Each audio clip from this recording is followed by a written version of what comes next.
ប្រធានបទនៅក្នុងថ្ងៃនេះញ៉ាំកាហ្វេដើម្បីបង្កើតលុយបងប្អូនឆ្ងល់ថាគ្រាន់តែញ៉ាំកាហ្វេមិនក៏អាចទៅបង្កើតលុយចេញបានជាខ្ញុំថាញ៉ាំកាហ្វេដើម្បីបង្កើតលុយមុនដំបូងគឺខ្ញុំបានណាត់មិត្តភក្តិដើម្បីជួបគ្នាជជែកគ្នា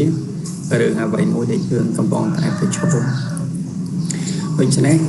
នៅក្នុងការជួបគ្នាដើម្បីបង្កើតលុយនេះគឺខ្ញុំមានគន្លឹះពីរទី1ជួបគ្នាជជែកគ្នារឿងអាជីវកម្មដែលយើងកំពុងតែប្រឈមឬក៏កំពុងតែដំណើរការទី2ជួបគ្នាដើម្បី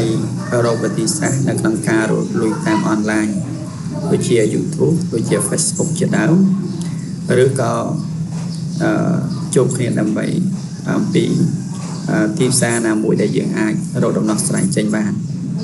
អញ្ចឹងពីមុនដំបូងគឺយើងទៅតែណាត់គ្នាទៅកន្លែងណាមួយជាស្ដែងខ្ញុំបានទៅកន្លែងបណ្ដាទីក្រុងភ្នំពេញទៅហាងកាហ្វេមួយដែររៀងទំនើបមួយដែរអញ្ចឹងយើងទៅដល់ឃើញនៅក្នុងហាងកាហ្វេនោះគឺសម្បូរទៅដោយអ្នកដែលគេជួបជុំគ្នាធ្វើអាជីវកម្មកម្រ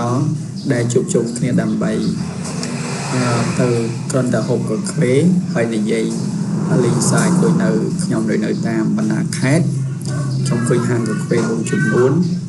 គឺសម្បូរតែនិស្សិតហើយសម្បូរតែសិស្សសាលាសម្បូរតែសិស្សសាលាតែម្ដងអញ្ចឹងគឺសិស្សសាលាហ្នឹងភាគច្រើនគឺគ្មានអ្វីក្រៅពីជជែកគ្នាឬហូបចុកហើយនឹង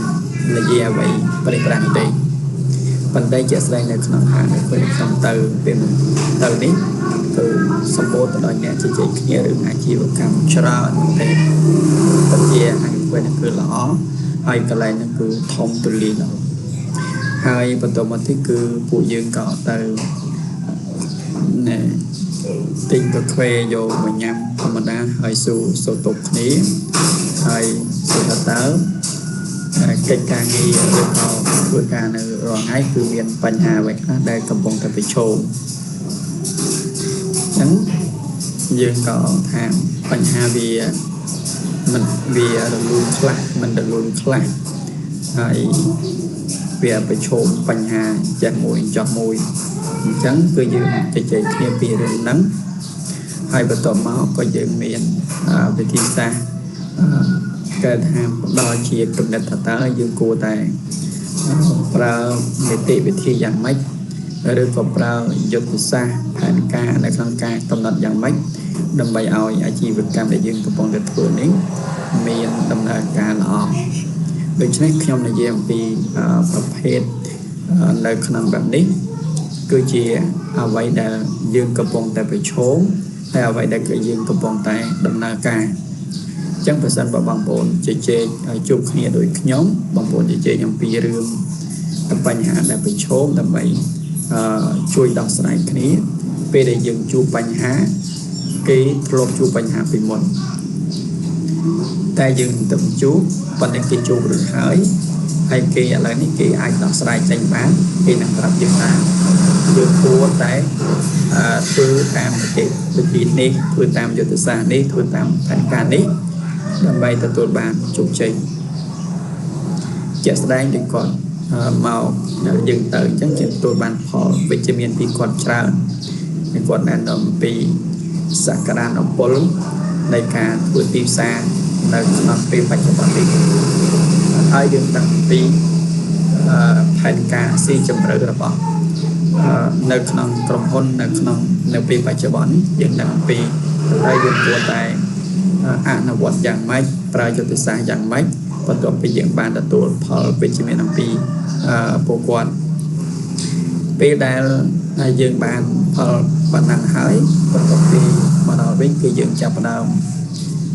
ប្រមូលនៅគំនិតរបស់គាត់តែបើគាត់ថាគាត់និយាយបែបនេះគាត់ប្រើយុទ្ធសាស្ត្របែបនេះឃើញថាតើ dương vô mà chia thằng lại cho mỗi năm bộ quạt đấy kia thằng lại cho mỗi năm quạt đại quạt này giấy đặc biệt dương mơ đại năng tới cái ta cứ miền phò về chỉ miền chỉ trao đại dương ai năng prang prang bẩn to là làm cái vé để tìm thì chả chả một mau thành càng chả chả một mau cái dừng về cái vé tận đó hay đầm bấy aro đầm nọ sài để làm cá thưa bẩn to nick cứ chia đường tìm mũi để dừng chỉ kẹo tí thành cá ai chỉ được cam để dừng của bọn tài bị chôn đặt trong tiệm phải cho bọn chấn hay đặc biệt tí phí cơ dương chỉ kia đường hồng tí ca rồi lui tam để dập online thật đó ca để rồi lui tam để dập online cơ dương từ chắp đam pi trong đại na từ trong đại na trong một bốn cơ dương chắp đam cho nhầm pi cá bằng cả nợ account nợ channel chân dương từ vừa dạng mạch hay bắt đầu một tiết cơ dương là dạng pi cá bằng cả video dạng mấy đầm bay việt miền còn được thiệp là bằng cá bật tới thuê hỏi nè sẽ đam nó còn vô lòng tí sát than là thiệp ở vậy này dương này dây tất có tự tú trong nó sẽ dạng tí rừng năng năng nó cứ dương thì chơi khía đại dương thuộc chúa dương bàn phò về chợ miền đại dương tới cứ miền sắp nhập vào mình ấy đại dương ai thuê từ bàn 2% របស់បងប្អូនញ៉ាំកាហ្វេបង្កើតលុយគឺបងប្អូនអាចនិយាយពីអ្វីដែលបងប្អូនធ្លាប់បងប្អូនរកបានហើយបងប្អូនទៅឈប់មកអញ្ចឹងបងប្អូនធ្វើចែកគ្នាគឺយើងមានកំណត់ផ្សេងពីគ្នាហើយយើងយកមករួមតែមួយមកគឺយើងបាននៅផលវិជ្ជមានល្អប្រសើរអញ្ចឹងសរុបមកគឺការដែលយើងញ៉ាំកាហ្វេបង្កើតលុយគឺយើងប្រើគំនិតបែបនេះនឹងប្រើគំនិតទី